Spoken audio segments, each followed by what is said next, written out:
वरळी डोममध्ये अजितदादांसाठी शोकसभेचं सर्वपक्षीय शोकसभेचं आयोजन करण्यात आलंय। नितीन गडकरी बोलतात, आपण थेट जाऊया।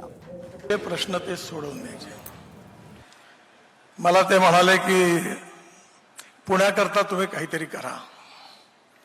त्यांच्या आणि देवेंद्रजीच्या आग्रहाखातर पुण्याकरता 3 मजली उड्डाण पुलाची 50,000 कोटीची एक योजना तयार केली।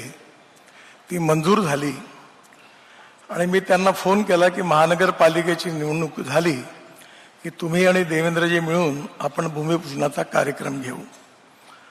तो त्यांचा माझा शेवटचा फोन होता। खरं म्हणजे त्यांचा अकाली जाणं हा सगळ्यांवरच फार मोठा आघात आहे, पण महाराष्ट्रावर देखील आघात आहे। निर्णय घेणारा, विकासाची दृष्टी ठेवणारा आणि निर्णयाकरता हिमतीने त्याची किंमत चुकवण्याची हिंमत दाखवणारा नेता होता। नाही तर नुसतं गोडगोड बोलून काही प्रश्न सुटत नाहीत। एखादी गोष्ट जनतेच्या हिताची असेल तर ती झाली पाहिजे याचा आग्रह, ती मला मान्य नाही, हे होणार नाही, हे स्पष्टपणे सांगण्याची त्यांची हिंमत होती। हे मी त्यांना सभागृहातही बघितलं आणि 2009 नंतर मग मी दिल्लीत गेल्यानंतर माझं मुंबईत येणं जवळपास कमी झालं, पण सातत्याने दादा दिल्लीमध्ये येतील त्यावेळी त्यांची भेट व्हायची आणि कागद काढून त्यांचा अजेंडा पूर्ण झाल्यावर मनसोक्त गप्पा व्हायच्या आणि त्या सगळ्या राजकारणापलीकडच्या होत्या। त्यांच्या आयुष्यातले, माझ्या आयुष्यातले अनेक असे प्रसंग आहेत, चर्चा करता येण्यासारखी नाही आहे, पण त्याची हमखास चर्चा पण व्हायची। आणि मग अशा प्रकारचा एक अतिशय उमदा नेता, ज्याला महाराष्ट्राच्या विकासाची दृष्टी होती, निर्णय घेण्याची क्षमता होती आणि लोकाभिमुख दृष्टिकोन होता, असा नेता आपण महाराष्ट्राने गमावला। त्यांच्या व्यक्तिमत्वामध्ये ओनरशिप होती। वसंतदादा शुगर इन्स्टिट्यूटची पवार साहेबांना मी विनंती केली की विदर्भात आपण शाखा उघडा।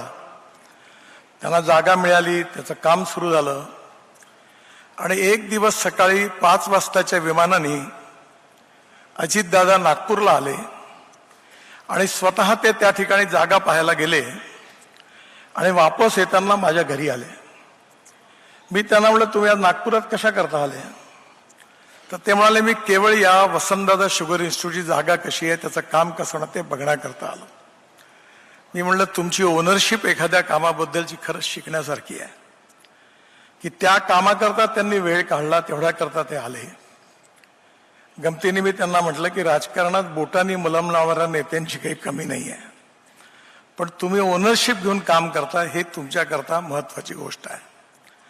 आणि म्हणून राजकारणापलीकडचा एक मित्र, विकासाची दृष्टी ठेवणारा आणि महाराष्ट्राकरता, महाराष्ट्रातल्या ग्रामीण जनतेकरता, शेतकऱ्यांकरता, विशेषतः ऊस उत्पादक शेतकरी असतील त्याच्याबरोबर त्यांनी इतरही शेतकऱ्यांची दुःख, त्याची संवेदनशीलता त्यांच्या मनामध्ये होती। अशा एका अतिशय उमद्या नेत्याला आपण गमावलेलं आहे। एकंदरीत पवार परिवारावर तर आघात आहेच, पण महाराष्ट्रावरही खूप मोठा आघात आहे आणि माझ्यासारख्या करता विशेष रूपाने एक अतिशय उत्तम व्यक्तिगत मित्र राजकारणापलीकडचा गमावला आहे। त्याचंही खूप दुःख आहे आणि हे दुःख खूप मोठं आहे। पण शेवटी मृत्यू अटळ असल्यामुळे आज ते जरी आपल्यात नसले तरी त्यांचे विचार, त्यांचे निर्णय, त्यांची व्हिजन, त्यांचा दृष्टिकोन आपल्यामध्ये आहे। तो घेऊन आपण ती कामं जर पूर्ण केली तर नक्कीच त्यांच्या आत्म्याला शांती मिळेल। मी पवार परिवाराला हे दुःख सहन करण्याची शक्ती परमेश्वराने द्यावी अशी ईश्वरचरणी प्रार्थना करतो। दादांना श्रद्धांजली वाहतो आणि माझं बोलणं संपवतो। धन्यवाद। एबीपी माझा, उघडा डोळे बघा नीट।